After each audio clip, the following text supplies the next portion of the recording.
You're watching Cartell TV and I'm Amelia. Before we go any further, have you liked us on Instagram, followed us on Facebook and subscribed to our channel? Excellent.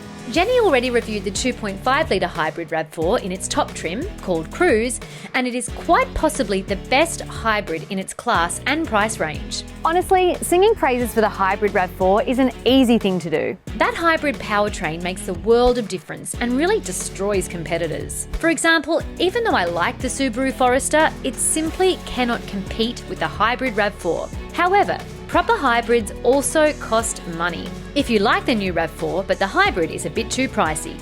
So I guess this is what you can get. Today I've got the all-new Toyota RAV4 two-wheel drive in the entry-level GX trim. Now I'll be honest, I'm rarely impressed when I get to drive an entry-level trim, but I figure it's a good chance to see if all that praise for the RAV4 is built on that amazing powertrain. This is the lowest level of equipment, front-wheel drive with the least powerful engine option and no electric help, and it has a CVT. It can also come as a manual, but this one has a CVT. Not sure that's an upgrade. Anyway, let's see how good the RAV4 is in its most basic trim. People easily get accustomed to good things. This generation of the RAV4 has been around for a few years already, and it's one of the models that marked the shift Toyota made from making reliable, capable, familiar, but so damn boring looking vehicles to a more modern era.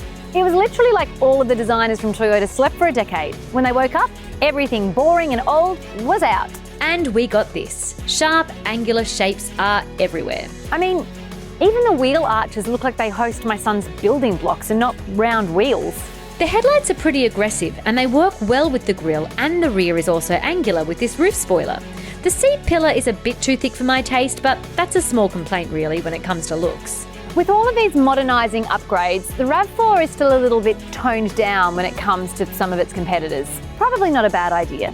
This kind of vehicle won't alienate some of Toyota's more traditional buyers, yet it will attract new ones and still keep up with the industry. So, the powertrain. There are three options to choose from. Aside from the lovely 2.5 litre hybrid variant with up to 163 kilowatts, there is also a 2.5 litre petrol only with 152 kilowatts and 243 newton meters of torque. That's paired with an 8-speed automatic. And then there is this 2 litre petrol with 127 kilowatts and 203 newton meters of torque. As I said, it can come with a manual or a CVT. Being naturally aspirated, that modest torque figure comes from 4,400 revs. So if you want to get a bit more response, you do need to push it hard. Even then, it's not really sporty. While I'm not a huge fan of CVTs, just like on some other vehicles, it really is kind of a sensible choice when it comes to these smaller, naturally aspirated engines. Aside from being more fuel efficient, the fun figures are higher up in the rev range, and CVT gets there really fast and keeps the revs there for longer. Not the most pleasant sound in those conditions, but on the plus side, it really is making the most out of that engine. What is good in any RAV4 of this generation is the chassis and driving dynamics. It feels composed and responsive to the steering input. It doesn't sway too much, and it really gives you a confident feel of being in control. Suspension also makes the RAV4 pretty comfortable for this class. I do notice rougher terrain, but it also soaks up an occasional pothole a lot better than some of its competitors. All this being said, the main appeal of this RAV4 with this powertrain is that it really is fuss-free. It does not have any kind of power to make you drive aggressively, but it does have enough for an odd overtake. It is reasonably comfortable, but it also provides enough composure and control. All these things make it a really good choice for those non-car enthusiasts. People who just want a nice, reliable and sensible car to get them around, or young drivers who are still getting accustomed to the driving rules of physics. Apparently these two groups are a large chunk of the market. One thing that is important to most new drivers, and that this 2 litre powertrain is far behind the hybrid with, is fuel consumption.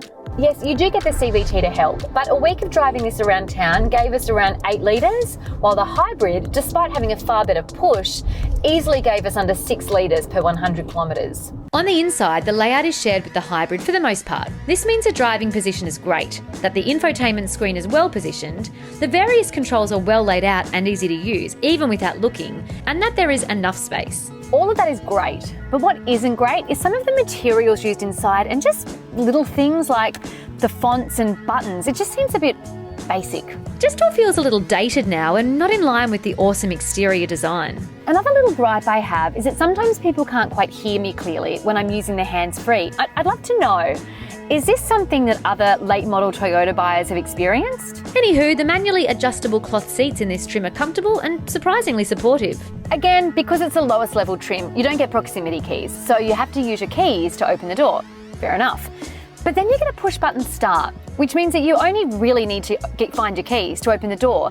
And look, I don't know why, but that's been really annoying me. The space up front is really pretty good. The infotainment screen has a diagonal of 8 inches and it comes with satellite navigation, Apple CarPlay and Android Auto, digital radio, Bluetooth and steering wheel controls.